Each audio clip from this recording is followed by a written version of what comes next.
And good afternoon, everyone, and thank you all so much for being here. My name is Rhett Burden. I'm the Director of Diversity, Equity, Inclusion, and Belonging at Compass Family Services, and I'm so excited to welcome each and every one of you here for our Inclusion Talk series as we discuss unpacking and understanding identity and intersectionality with our amazing keynote speaker, Jarvis Sam. If you would do me a favor, just for quick housekeeping, if you would please put yourself on mute, that would be absolutely great. There will be an opportunity to engage with our amazing speaker at the end of today's presentation. And as a reminder, today's recorded conversation will be uploaded to the Compass Family Services YouTube page. And without further ado, I want to introduce our amazing speaker, Jarvis Sam.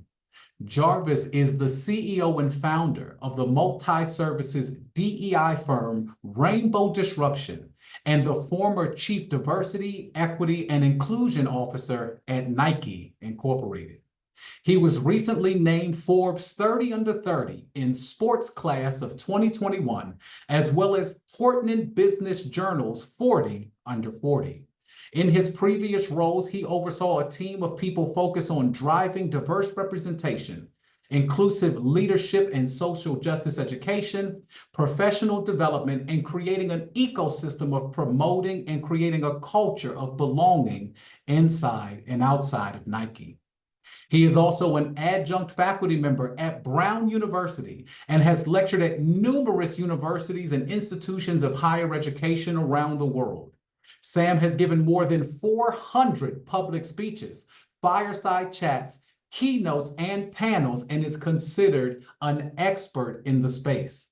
Most recently, Jarvis has published his book, DEI Credential, which I'm sure he will talk to us a bit more about at the conclusion of today's conversation. And without further ado, I turn it over to our virtual keynote speaker, Jarvis Sam. Awesome. Thank you so much, Rhett. I greatly appreciate it. And good afternoon, everyone who's joining us today, both the Compass Family Services team and others who are joining us as well as part of the conversation and engagement.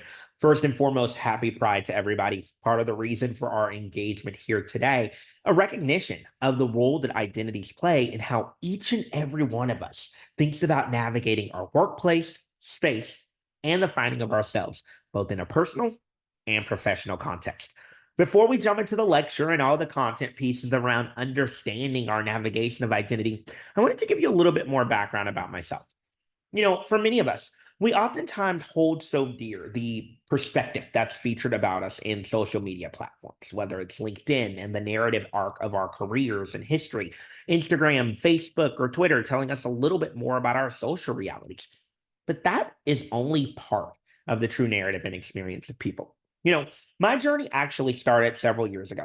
Born and raised in Houston, Texas, I pride myself on holding the great values that were instilled in me around justice, equality, and the pursuit of equity for all.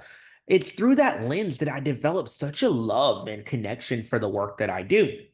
And yet, it was at a very young age, actually, that I began to understand the essence of what inequality looked like. And while I didn't have a name or term for it at the time, it was early on that I realized the impact of what intersectional identities can be and what they mean and how they navigate the world.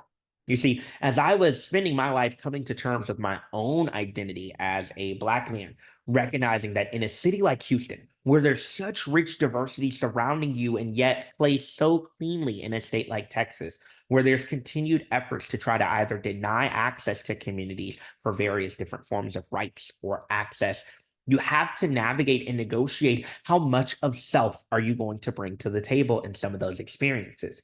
Pair that with going on my own pathway of self-discovery throughout my teenage and adolescent years of my own pathway of self-discovery as a queer man.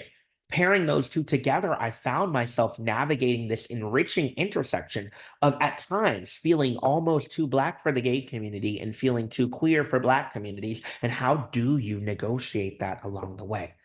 This experience ultimately led me to want to build a journey of creating impact for others within community so that they can understand what autonomy looks like, how to build human connection, and the role that community plays.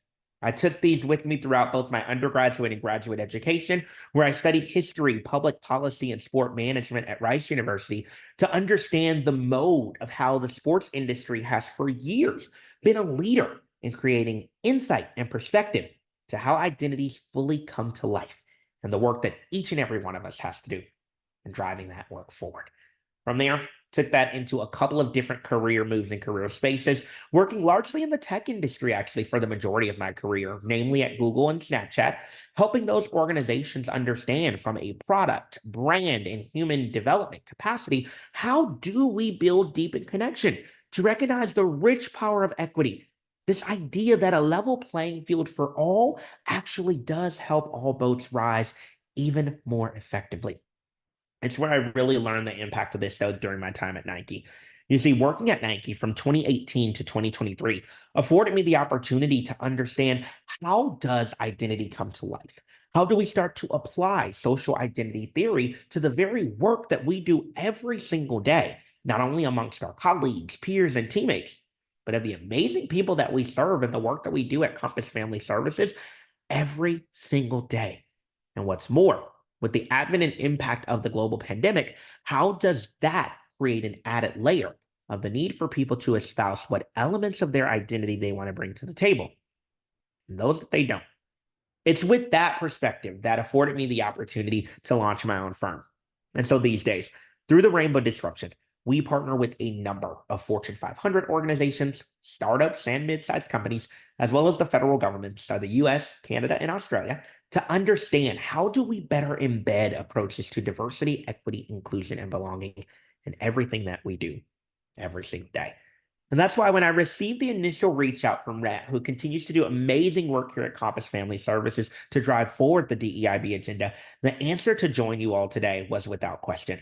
I so value the work that you all do to truly promote both social, economic, and political change in meaningful ways for the families that we partner with every single day.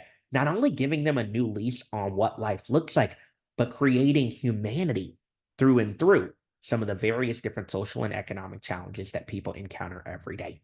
Which is why, though, in taking the time to select what I wanted to lecture this audience about and give context around, intersectionality had to be the name of the game, helping you to understand in greater depth aspects of your own identity and how that enables you to forge connections with others, but also what that means through the level of cultural humility that we have to build to create connection with those folks every single day. And so we'll jump into our content of understanding a lecture focused on just that topic: intersectional identities. The more you know, the better we are. To engage in this conversation, particularly through the lens of the month with which we're navigating, Pride Month, it's imperative that we understand where we've been, where we are, and not where we're going, but truly where we can go if we move forward and operate together. First and foremost, when people talk about experiences of LGBTQIA plus communities, it oftentimes starts with people's first recognition of who the community is, which most folks' first exposure is through a pride parade. Oftentimes, the lens on the community is viewed through this lens of celebration, often rooted in context around food, flags, and fun. And yet the reality is, our experience is actually one born partially out of repression, but born mostly out of oppression. But if we take a look at the history of our community and where and how this form of discrimination developed, it goes all the way back to ancient times. Now, for any of you who've ever been to a pre-modern museum, you can look at the statues and tell there was a lot of homoeroticism happening during the period, particularly if we look at the Greco-Roman cultural tradition. In Greece and Rome in ancient times, they demonstrated incredibly inclusive attitudes around what we currently recognize as LGBTQ plus identities. We see some of the first documented discrimination, though, of the community during periods of the Dark Ages, the Middle Ages, and ultimately during colonial eras or colonial periods, namely during the 17th and 18th century. What does this imply to us, though? The very nature of the human experience is one that seeks to build a node of inclusivity. And yet, as political, economic, social, and environmental barriers start to come up, everybody, that is where we start to see discrimination following suit. You see, But it wasn't just what was happening during much of Western Europe during the period. You see, for Native and Indigenous or Aboriginal populations that were featured during much of the 16th and 17th century in what we now recognize as North America, so the US, Canada, and Mexico, various parts of Central America, and even in Australia and Polynesia, they forever had words, nomenclature, and names for LGBTQ plus communities. It's why sometimes you'll hear included in that plus two S identities or two spirit communities or identities, namely being the gender expansive nature of how Native and Indigenous populations have always talked about constructs of transgender or non binary identities. In the United States, though, by the early 20th century, so just around the time of World War I, we started to see organized advocacy about LGBTQ plus identities, particularly with the Magnus Hirschfeld Scientific Humanitarian Committee.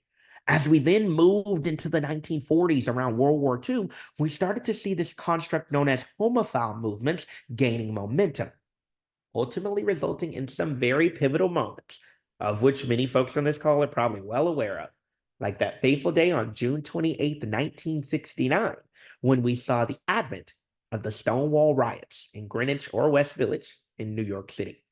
Now, for my RuPaul's Drag Race fans, you likely remember the episode where they had a whole discussion on the Stonewall riots. Let me go ahead and spoil the plot line for you. No one died at the Stonewall riots. It also wasn't just a one-day event. It was a continued cycle of various moments and challenges faced by police officers and queer communities at the exact same time. Ultimately, though, on that fateful day at the end of June 1969, of which we're highlighting a very significant celebratory moment this year, as we see the impact of the Stonewall riots move into now its 55th year of momentum and celebration, we saw Marsha P. Johnson and Sylvia Rivera play a critical role through their Star Alliance in navigating how do we fight for victories over the decriminalization of homosexuality. What's important to note about this community, though, folks, is Marsha and Sylvia were two identified at the time the term that they utilized was transvestite, but transgender identified individuals who also did amazing drag performances in the region. Marsha being Black, Sylvia being Latina. Here's the issue about this experience, though, folks. Those are the voices that are most often left out of our conversation and dialogue today. Don't believe me? Simply look at the literature. Last year alone, over 40 Black trans women were killed in cities like New York, Washington, D.C., Atlanta, Houston, and Dallas. And I bet very few of us on this call can even identify them by name.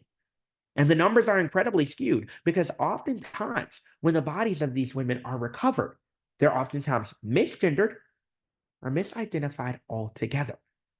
So we have to ask ourselves, how is it that the very being, the very personage of communities that started the queer rights movement in this country today remain the most disempowered and disenfranchised amongst us? It's because of the lens on intersectionality. So exactly what is it? Initially coined in 1989 by Kimberly Crenshaw, a researcher and scholar at UCLA, intersectionality defines the ways in which all of our identities are interlinked and connected to one another. As people, there are so many different identities that you hold on a daily basis. Some of them are boxes that we're expected to check for governmental reasons. Others are ways in which we simply carry ourselves. But the reality is this: beyond our skin color, our age, our gender expression, there's so much more to us that remains invisible or less visible that comprise our identities. And yet each and every one of those makes each and every one of you unique. For LGBTQ plus communities, this largely centers on the idea of being a sexual minority, that being for lesbian, bisexual, or gay identified folks, or being a gendered or sex-based or sex-informed minority, that inclusive of transgender, intersex, or asexual communities, and thus LGBTQIA. Over time, we've seen a ton of legal progress be positioned around how we navigate some of these intersectional identities, but it's far from perfect. Here's the good news. Over 100 countries today have decriminalized homosexuality, with more than 30 of those countries legalizing same-sex marriage. But the ability to get married alone is not the only win that the community is searching for. You see, we've seen the impact just in the last 20 years alone of countries like Canada in 2005 and the US just a few years later legalizing same-sex marriage. But it wasn't until the US Supreme Court case of Lawrence v. Texas that we actually saw federal commitment around the decriminalization of so-called sodomy laws, making it legal for sexual communication and interaction to actually happen between two parties of the same sex or gender. But even if the US has made progress, the reality is the rest of the world is still trying to catch up to the baseline of which we're currently at. Believe it or not, in more than 70 different countries around the world, it is still legal to criminalize LGBTQ plus identities up to the point of death in some regions, folks. Things like Russia's gay propaganda law and Uganda's anti-homosexuality law continue to create space where various regions around the world are adopting similar policies, resulting in significant disparity for how we navigate these conversations. So oftentimes, people ask, as we navigate these intersectional identities, who is to blame? It's not about blame or blame shifting. It's about defined accountability. Over time, social acceptance has played a critical role in how we navigate this. You see, to date, according to research from organizations like the Human Rights Campaign, GLAAD, and others, nearly 31% plus of Gen Z and an even growing number of Gen Alpha identify as part of the LGBTQIA plus community. This is the workforce of the present and the future, but their identities don't start and stop with a silo of their queerness. You see, these generations also are recognized as being the most racially or ethnically diverse of any generation we've seen historically, the most socioeconomically diverse, and holding the most religious diversity of any group or population as before. All of these concepts interact with one another to impact the way in which people navigate the world, the essence of intersectionality. But when we're able to get close to folks and we get proximate to communities that are different from us, this is how we promote social acceptance. For many of you, you might have grown in your knowledge of acceptance and celebration of the community because someone in your family, someone in your workplace, or potentially even your own children or siblings identify as part of the community. This is certainly what helped to catapult great legislation in countries like the Netherlands and Canada, who continue to lead the way in driving legal and social progress. And yet, even in these countries that are often deemed the most progressive amongst us, in the province of Alberta over the last 6 months alone, we've continued to see anti-trans and anti-non-binary legislation be positioned in some deeply unfortunate ways. We recognize, though, religion plays such a critical role in this space. But fortunately, over the last 2 decades, we have seen significant progressivism in terms of Christian, Islam, Judaism, and Hinduism as leading global religions, demonstrating and shaping cultural attitudes of moving in the right direction toward the promotability of acceptance of the community. Let's be clear. No one wants to be tolerated on the basis of any nature of their identity. Tolerance alone will not stand. We have to promote acceptance, inclusion, and celebration. The media plays a pretty big role in this as well. I think we have all seen some of our favorite shows featuring queer people of color, shows like Noah's Ark, Pose, RuPaul's Drag Race, just to name a few. And yet it's imperative, though, that we think about how the media has historically created this archetype of queer love. It's oftentimes viewed through a deeply comedic lens or one through pain, tragedy, and trauma. Rarely do we get to see queer actors simply living life the same way that everybody else does, finding meaning in love, conditioning in relationship, community with folks both within and outside of their environment, and more. The media oftentimes plays into this stereotype or trope of who the community is, and this representation oftentimes fails to reveal the full reality of our experience. Intersectionality would mean the media showing not just white queer characters on screen, not just white queer characters finding love, not just Black or Latino characters only finding love when their partner is white identified. It is showing the essence or impact of community together. It is showing the struggle and strife that we navigate, but also giving us the happy ending.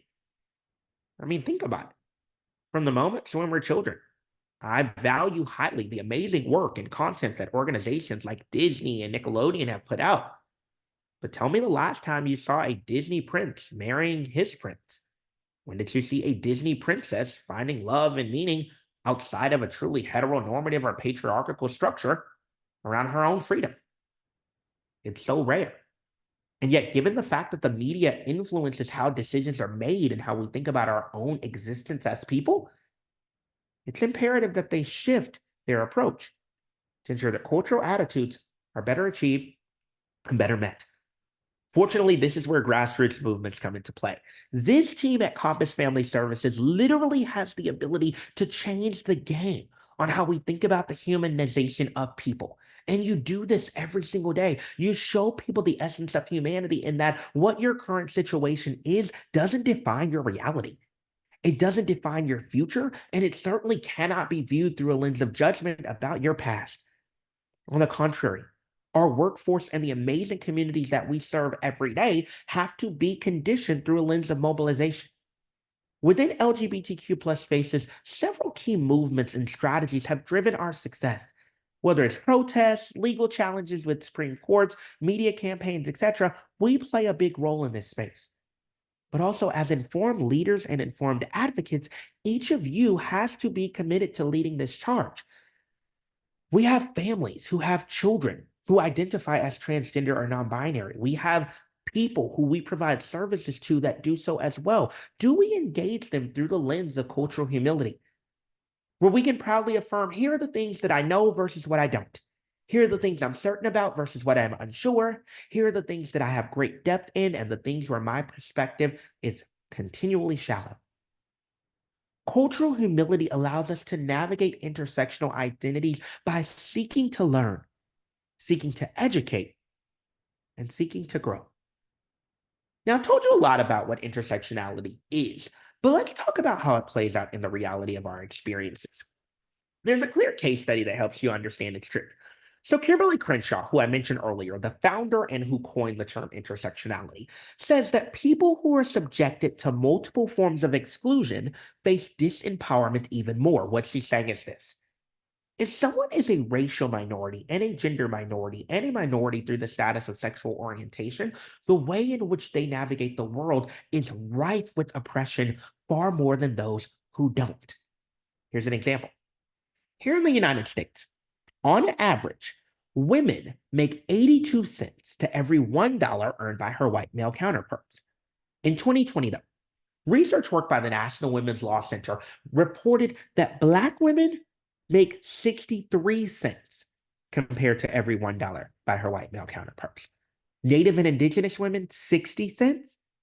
And coming up at the bottom, Hispanic and Latina women, earning on average only 55 cents to every $1 earned by her white male counterparts. Crenshaw's theory of intersectionality would help us to understand and explain this through the lens that because she is a holder of both of those identities, she is now impacted on the basis of both race and gender, and thus the connection and impact to power and privilege is clear. But let me help you understand a little bit more. I want you to take a look at the visual that you'll see on the screen here. This is what's known as Sylvia Duckworth's Wheel of Power and Privilege. You'll notice it's surrounded by different isms and phobias that we face every single day. From ageism to sexism, ableism, homophobia, transphobia, anti-Semitism, Islamophobia, and more. The closer we get to the center is where power and privilege exist. But the further we're out to the periphery is where marginalization and oppression exist. Let me give you a moment to orient yourself to it and see where you fall. I'll walk through it by talking about some of my own identities. Let's start at the bottom with gender. I'm a cisgendered man, meaning I was assigned male at birth. I've always seen myself as male, and I navigate the world through the lens of a lot of tropes connected to male identities. But you'll notice gender expression is different than identity, because oftentimes my gender expression does oscillate between the masculine and the feminine. I'm a citizen of the United States. English is indeed my first language. As a Black man, I would be considered racialized. My religious identity oscillates between Christian and non-Christian. I am part of the LGBTQ plus community. I'm middle-aged, I am able-bodied, and I hold post-secondary education, just to name a few. You'll notice some of my identities sit closer to power and privilege, where others are squarely in the middle of marginalization and oppression. Oftentimes, folks, when people hear terms like white privilege, male privilege, or straight privilege, they immediately are turned off. They result to phrases like, I don't have white privilege or I don't have straight privilege. I've worked hard for everything that I have and everything that I do. Well, the two aren't in conflict with each other. To be a holder of privilege in no way negates how hard someone works to achieve a certain reality or experience in life. What it does mean, though, is there are certain advantages with how you navigate work and spaces. Think about the families that we support and serve every single day, y'all. Certain access to English being a first language, for example, having socioeconomic prosperity versus not, being identified as part of a specific community, being disabled versus able-bodied, all play out into the ability of how we think about navigating the world. You take my experience, for example. I've had the humbling privilege of traveling to over 60 countries. As a cisgendered man, I have rarely had to ever worry about my safety in any country that I've navigated. Whereas depending on local law, regulation, and policy, if somebody identifies as a cis woman or a trans or non-binary member, they may face such significant harm that I do not. On the contrary, though, I mentioned earlier, 70 different countries, it is illegal to be gay, literally punishable to death. I have navigated some of these regions historically. Given that my queer identity falls into the space of marginalization, folks, I do not have power and privilege when navigating those regions. Don't be turned off by terms like white privilege, male privilege, or straight privilege, because to be a holder of privilege does not make you a bad person, and it is not a bad thing. On the contrary, to be a holder of privilege comes with an obligation to demonstrate allyship, activism, and advocacy for all the communities that exist out here. The beauty of your work every day, team, is you do this all the time.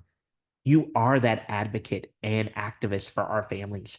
You support them in meaningful ways to ensure that these various areas of marginalization don't become their realities, and that them being holders of these identities do not have to shape or become social determinants of their likelihood of pursuit of health or economic outcomes. And I thank you and applaud you for that. But it is imperative that each and every one of us starts to internalize how none of these exist in silo. And to exist in multiple spaces of marginalization only amplifies some of the challenges that you face as you navigate the world and its realities.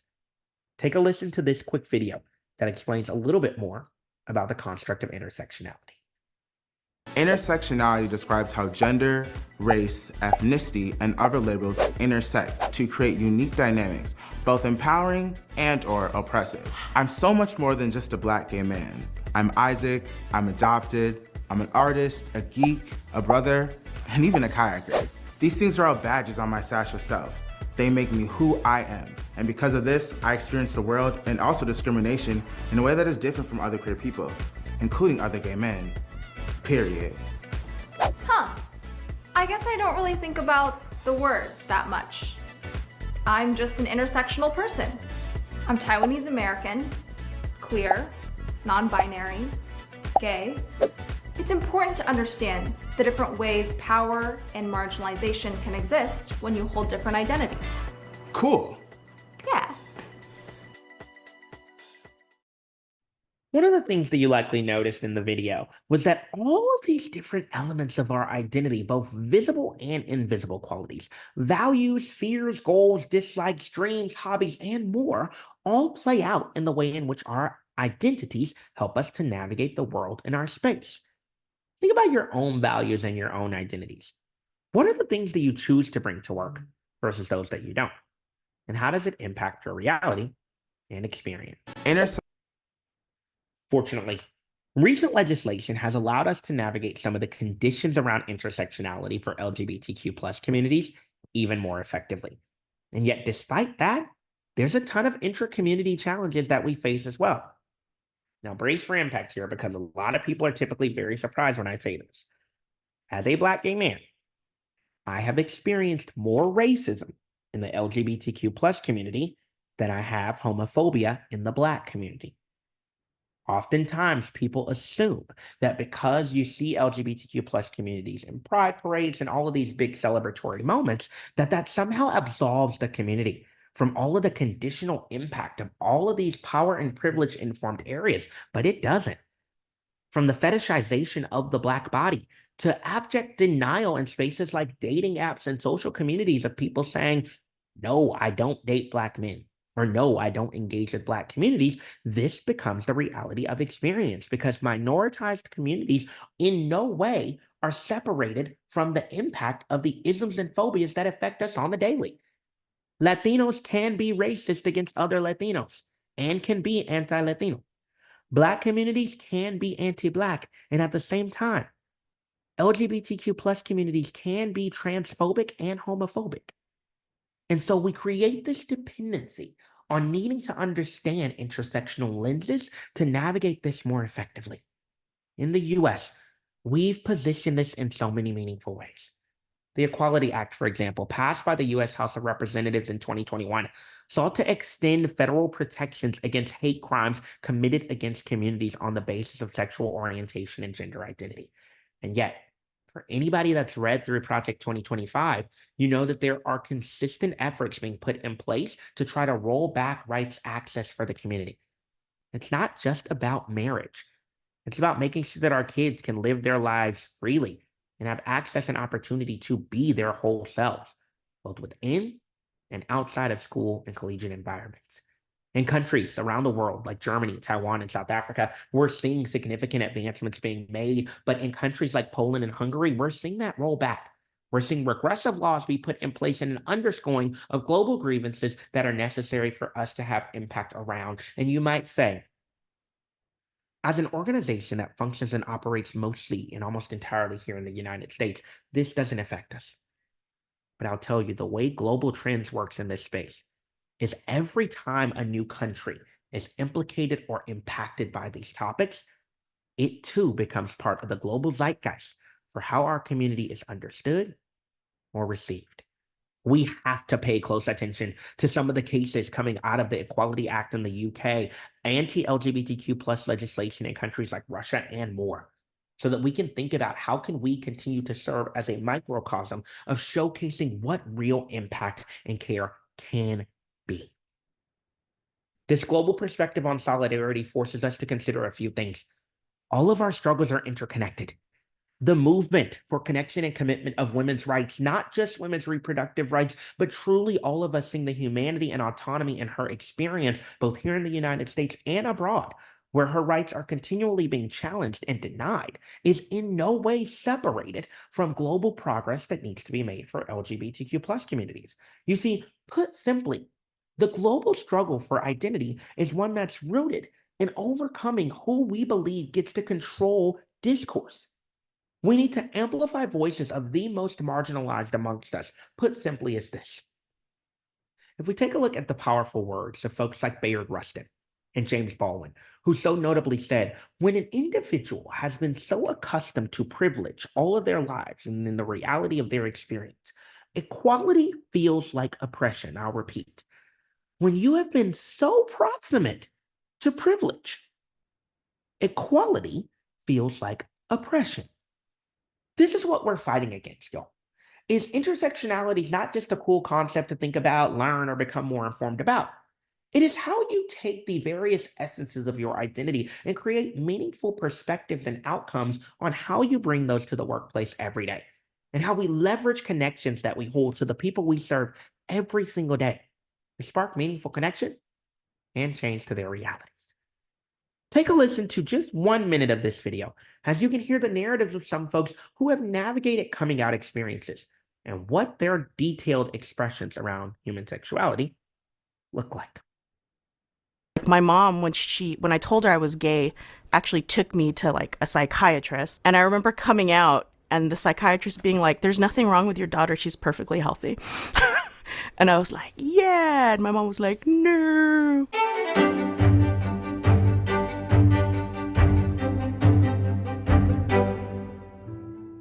Watching TV, you see a lot of, fairy tales, and you see men and women getting married. You hear it in songs. Just everything. You're surrounded by like hetero norms. So I was really trying to mold myself into what a straight man looks like. A lot of it's kind of a blur because I was trying to be someone other than me. It was just like kind of like a transition from like, I'm a tomboy to like, oh, I'm like really, really different. I had a best girlfriend, a friend that's a girl who's my best friend. And about the same time that I came out, she did as well. And it was just really helpful to have two people doing that at the same time, and it kind of brought us closer together. Even when I was coming out, like, I still had the things that I've heard from like friends and family growing up about, gay people. There were still those attitudes left over in my mind, so I had to like really educate myself and immerse myself into that community and that world. I've been more comfortable with talking about it, but it's still not something that I'll come out and say, hi, I'm Jen, I'm bi. One of my closest friends, I had been talking to her about how I had been dating a girl, and I really thought she was really cute, but I also liked a guy too, and she said, she got really fed up with me, and she said, well, you have to pick sometime, like whichever one you're gonna be with. What does their gender have to do with how I feel about them? When people, like my mom, when she Those are just a couple of examples of experiences. Particularly when I hear Jen's story, it's one that's all too familiar, particularly for folks that hold intersectional identities. Deciding if you truly appear to be too Black for queer communities based on the zeitgeist and how it's positioned, or if you want to tone down certain elements or areas of it. This, folks, is known as a concept of identity covering. Dr. Kenji Yoshino and his team, along with researchers at Deloitte in 2018, explored this concept. And here's what they found. Covering is the downplaying or modifying of certain experiences that we hold, particularly at work. And think about this, we all do it. The decision on should I put my family's photo up here or not, what I talk about related to my family or familial experiences or not, experience with trauma or otherwise. The families that we work with every day, y'all, cover for one reason or another. Each of you covers for one reason or another. Oftentimes it's rooted in this lens on authenticity. People typically describe authenticity as bringing your full self to work. Y'all probably don't know too much about me yet, but let me be clear. My full self does not belong in anybody's workplace. On the contrary, for me, authenticity is values alignment. It's not bringing your fullest self to work. It's finding the values that matter to you, making sure that we can illuminate those here at Compass Family Services, and creating platforms and spaces where people don't necessarily feel the need to cover. Because as you can see by the numbers, it's pretty impactful. 83% of LGBTQIA plus people reported covering one or more elements of their identity in the workplace. Nearly 80% of Black or African American communities, and nearly 65% of non-white Hispanic identified people. 61% of all employees, including 45% of straight white men, also identified elements of covering. This affects every single one of us. And for one reason or another, we choose to withhold certain elements of our identity that we want to bring to the table. For folks that hold intersectional identities, of which all of us do in some way, form, or fashion, our ability to navigate this in ways that feel easier is done through covering. But the best and most effective organizations are ones that can tear through that, where we can say, I don't know, I am unclear, or I am unsure, where we can lead with conversation and engagement and commit ourselves to removing bias in everything that we do. The discussion on intersectionality is not one that starts or stops with a space on understanding LGBTQ plus equality. But Pride Month, arguably more than any other month, is a moment in time where we need to broach the topic of consideration around the impact of intersectionality. You see, because I don't spend my life walking around navigating the world just as a gay or queer man. I do so as a Black queer man, one who comes from a socioeconomically impoverished background, one who is committed to being a caretaker and caregiver for my mother, one who grew up in a single-parent household, one who is a first-generation college graduate, one who is bilingual in nature and loves the enriching beauty of knowing both English and Spanish and the communities that it allows me to connect with, one who has a love for musical theater as much as I do for sport. All of these are a part of my experience. And so simply viewing us as monolithic or one-dimensional does nothing toward the deeply expansive nature that allows us to better work with and support the family and communities that we do every day. But how can you do this? First, continue to educate yourself and others about LGBTQ plus rights and the topic of intersectionality. This helps us to promote and gain greater understanding and acceptance.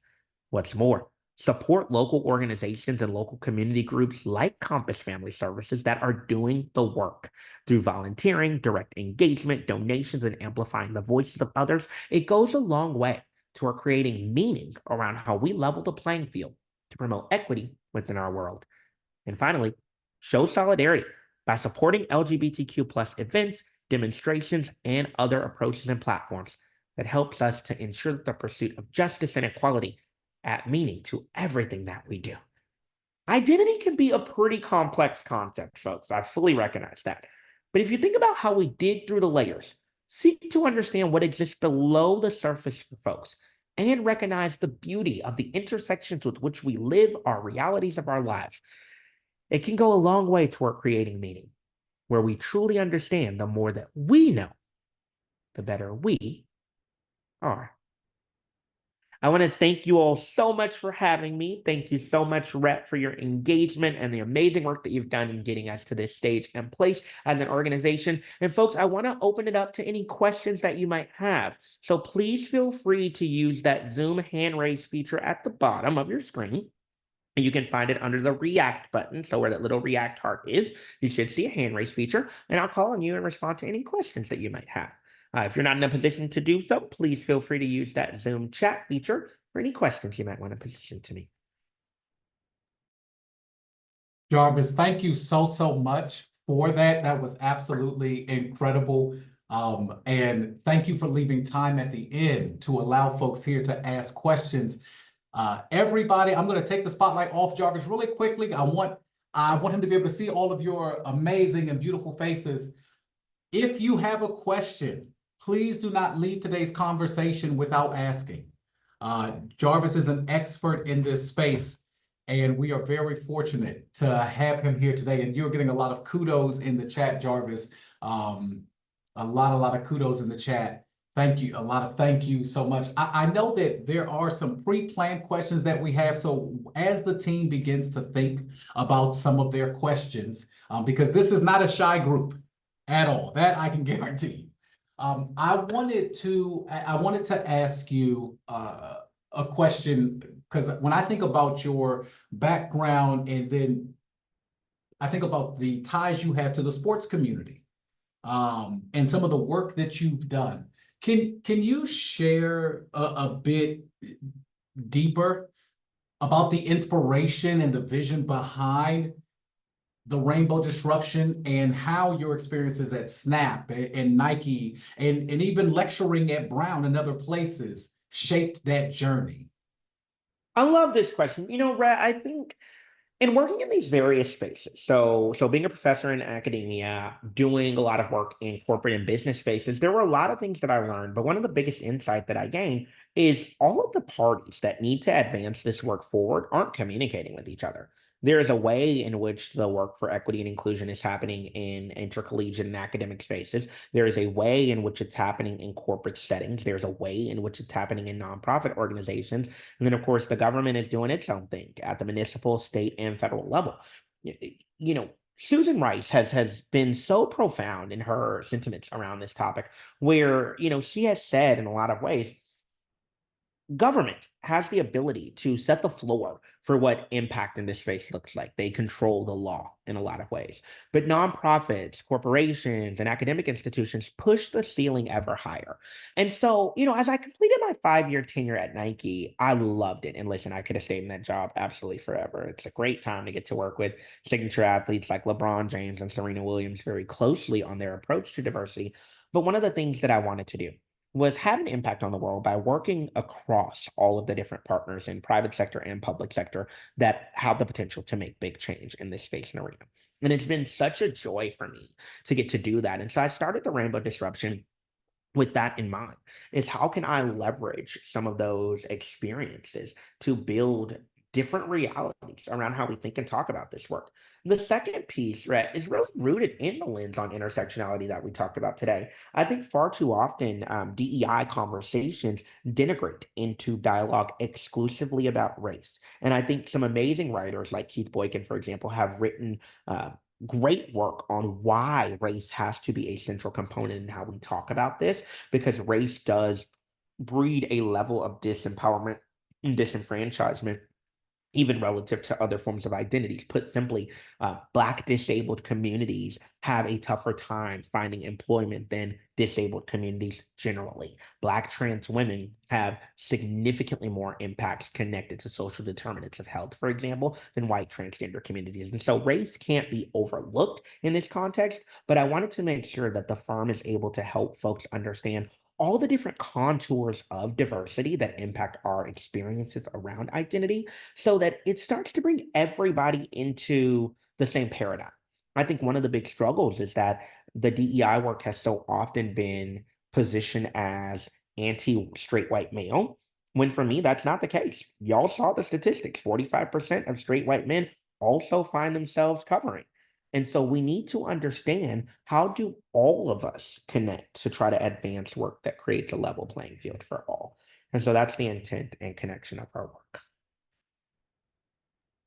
Absolutely amazing. And thank you so much for sharing that.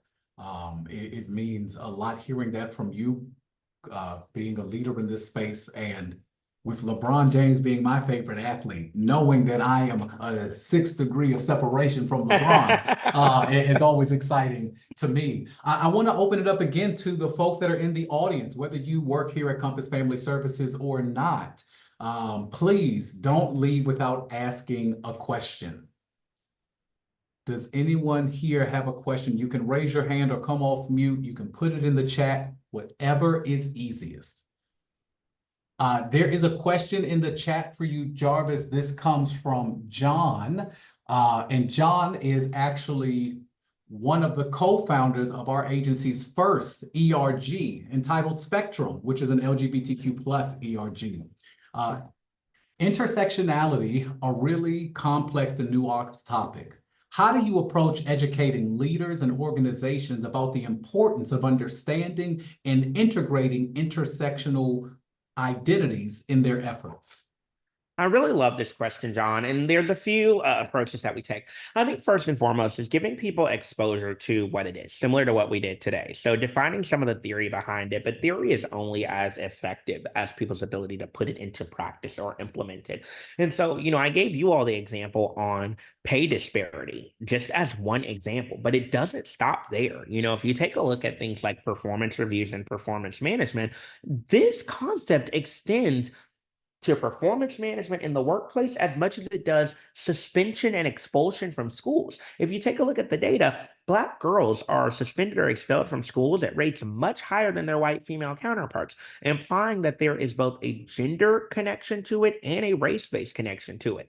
It doesn't mean that Black girls are somehow like bad students or worse students than their counterparts. It likely implies a systemic challenge or issue that they face. What's more, if you take a look at workplaces or workforces, if you look at on aggregate the performance reviews for white women versus Black women, more often than not, Black women are given feedback largely related to her personality, and women generally are.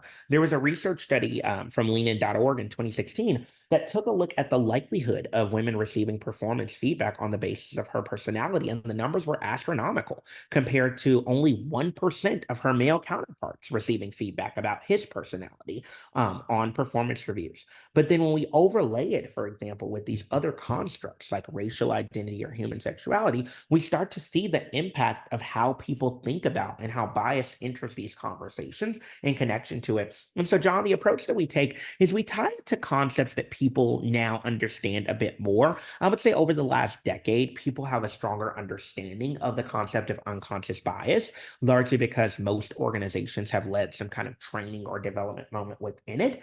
And so we tend to create a connection between those by helping folks understand power and privilege are not a bad thing.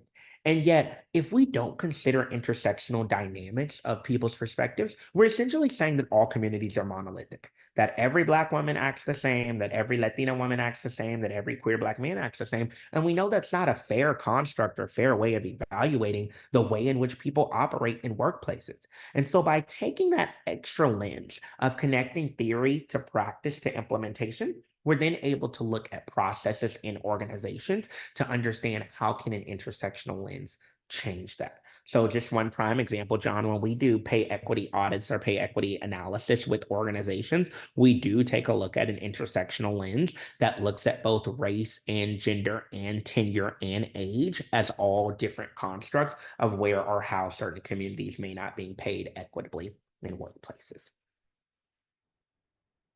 Another gem dropped by you, Jarvis. Thank you so much. It looks like we have another question. This comes from Bill.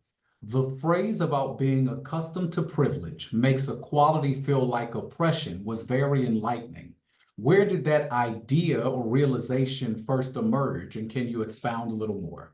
Yeah, Bill, so I cannot take credit for that quote. That is a very famous quote by James Baldwin, one of the most famous kind of Black queer, I call him a philosopher, folks call him an author, a rhetorician, etc. But, people often ask me, like, Jarvis, where can I go to learn more about some of these topics?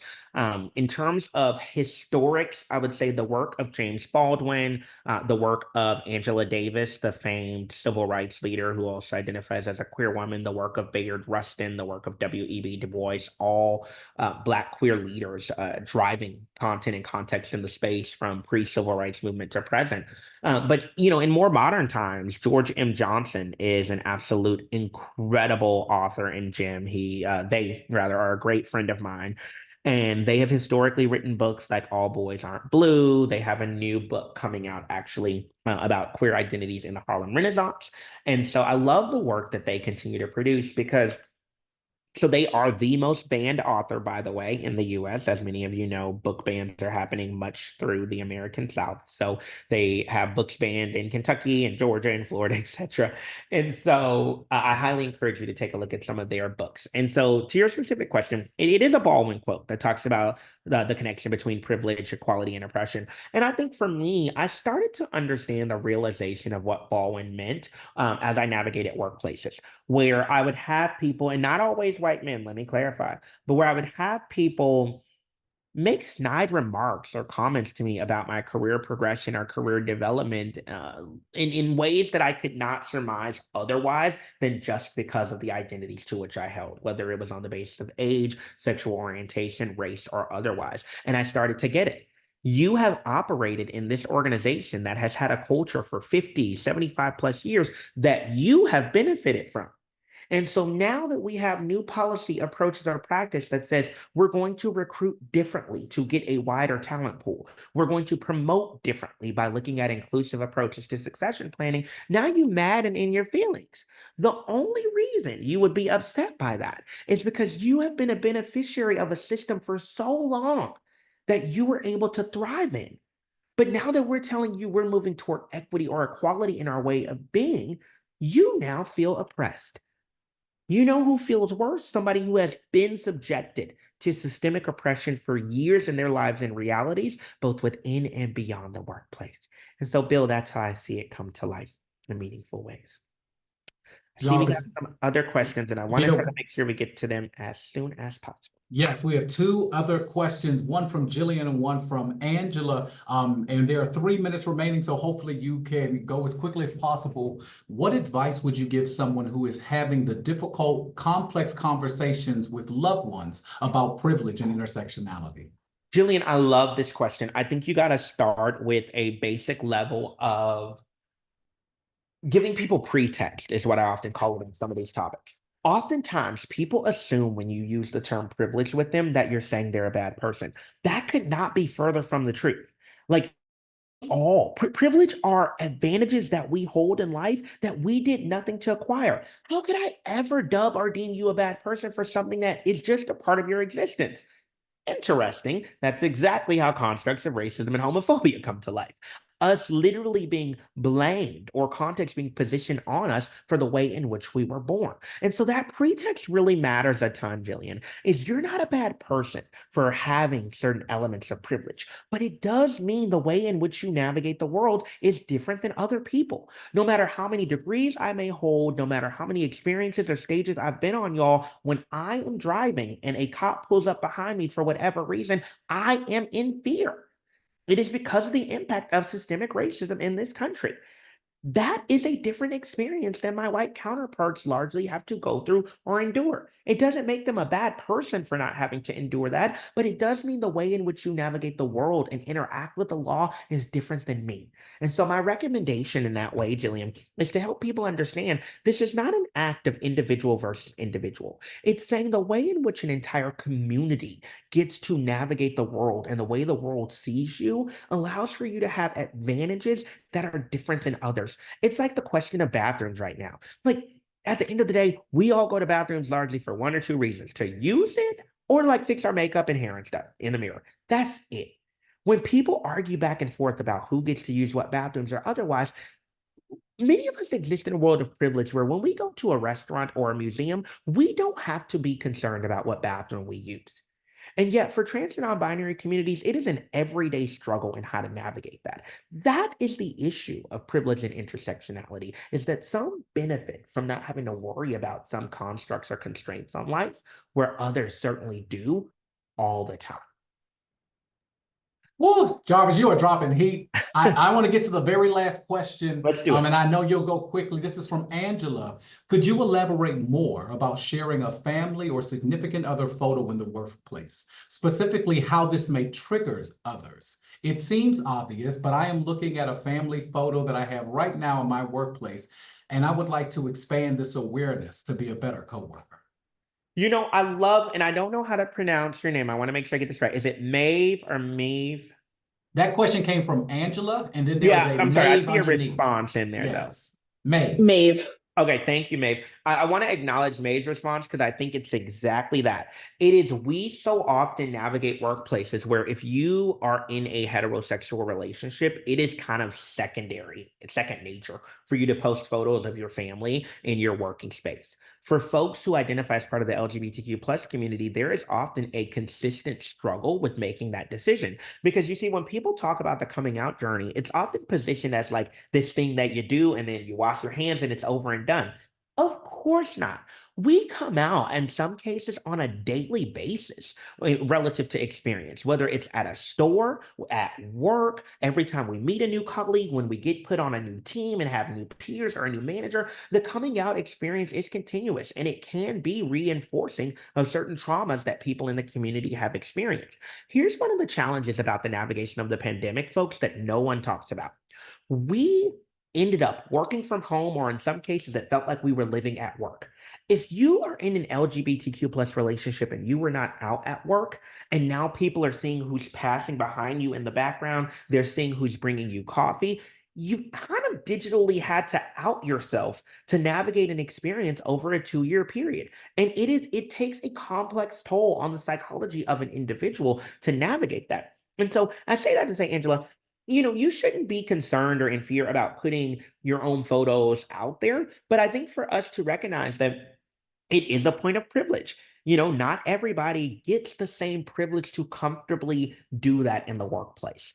I did a podcast. We're releasing it later this week. So if you don't follow me on LinkedIn already, please go and follow me on LinkedIn so you can take a listen to it. Aleem Donji, who is now a CHRO of a company called TD Synex, previously was the president of Adidas Canada.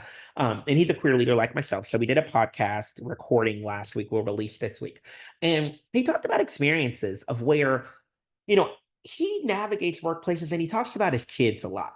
And people often will come up to him afterwards and say, "Oh, tell us more about your wife." And of course, he has to stop them and say, "My husband." And now he's had to out himself and go into that entire dialogue about the conversation. But people assumed because he said kids that it had to comply or align with this heteronormative standard. That's what becomes the challenge, is that words matter, context matters, etc. And if we're not careful around how we navigate some of these topics, we may forcibly put people into certain boxes or constructs because that is what we align ourselves to.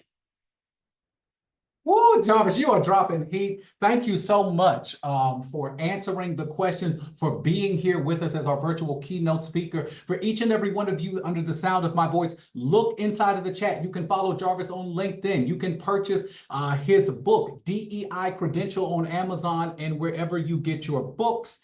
And please be sure to complete the post-event survey. This is for everyone here.